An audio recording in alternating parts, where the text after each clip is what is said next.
Il va falloir donc compter un peu avec les aléas de parcours.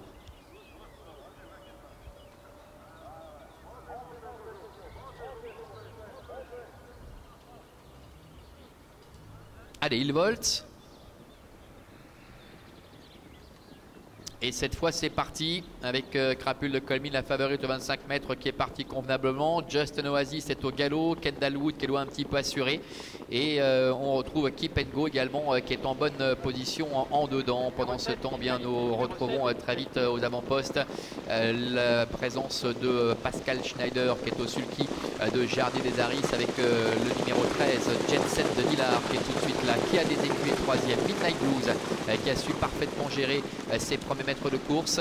Et là tout près en quatrième position, Crapule de Colmine est dans le dos de Kingston avec également Kimson Atlas qui est à l'extérieur. On a vu une faute je crois de Jack Love Blue, c'est bien ça, le numéro 12, Jack Love Blue qui rétrograde. Jacques Aponc d'Axel est à l'arrière-garde avec Kendall Wood. Et puis c'est terminé pour le numéro 7, Just an Oasis sur sa faute initiale qui avait été disqualifié. Passage devant les tribunes, Jardy des Aris qui a pris les commandes avec Kia des Écus qui est à son extérieur. En dedans trotte le numéro 13, Jet Set de Villard. On voit Renaud Pujol qui essaie de reprendre Kia des Écus pour trouver un dos, mais ça ne va pas être possible avec la présence de Keep and Go qui se décale avec Marc-André Beauvais qui veut un peu éviter les aléas de parcours et qui ne reste pas au milieu du paquet et qui s'est décalé pour venir maintenant quatrième à la hauteur de Kia des Écus. Le long de la corde trotte également Midnight Blues, Crapule de Colmine qui est dans la boîte avec Kingston qui est à son extérieur. Ça se passe pas très bien pour Kendall Wood à l'arrière qui est contrainte de voyager de nez au vent en troisième épaisseur.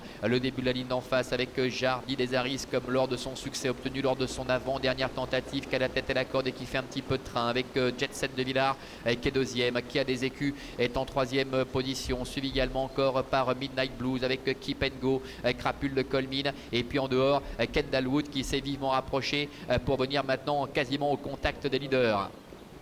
Milieu de la ligne d'en face, moins de 1000 mètres à effectuer. Jardy des Aris, tête et corde. Jet Set de Villard dans son dos. Kendall Wood est troisième avec Kia des Écus. Kingston est là devant Midnight Blues qui essaie de se faufiler en dedans avec un petit peu plus loin la présence également de Keep and Go. Le bout de la ligne d'en face, toujours sous l'impulsion de Jardy des Aris avec Kendall Wood qui est à son extérieur. La troisième place pour Jet Set de Villard qui a des écus est là devant Midnight Blues avec au contact Keep and Go qui est enfermé en dedans avec Kingston. Crapule de Colmine qui est loin derrière Kingston, alors que Givaro Dermine profite de la corde pour combler pas mal de terrain. Il va vraiment falloir que Crapule de Colmine effectue une ligne droite qui sort de l'ordinaire pour tenter de revenir lutter pour la victoire. Jardy des Aris qui a toujours les meilleurs, attaqué par Kendall Wood avec Midnight Blues qui est lancé à son tour à l'extérieur, qui a des écus, se défend bien. Jet Set de Villard qui est à la corde, et puis en dehors Keep and Go et Crapule de Colmine qui refont un terrain énorme à 150 mètres de l'arrivée. Jardy des Aris qui a toujours les meilleurs, Keep and Go qui vient fort avec Midnight Blues. Oh, et Crapule de Colmine qui hésite dans ses allures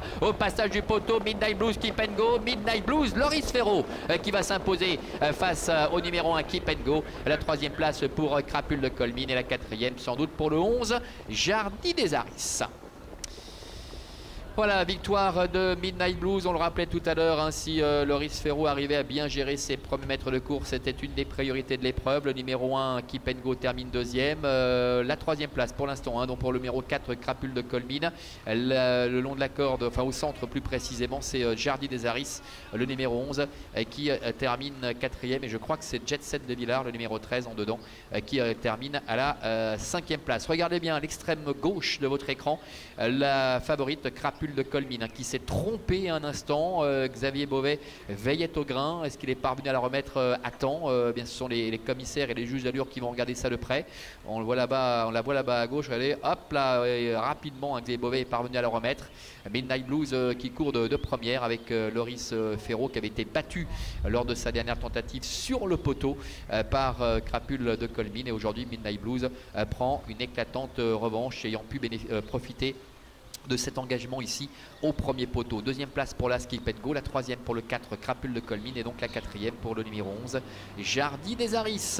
Voilà, ainsi s'achève cette réunion aujourd'hui ici à Avanches. Prochain rendez-vous ce sera le 5 juillet prochain avec les galopeurs cette fois. Passez une excellente journée, bon week-end et à très bientôt.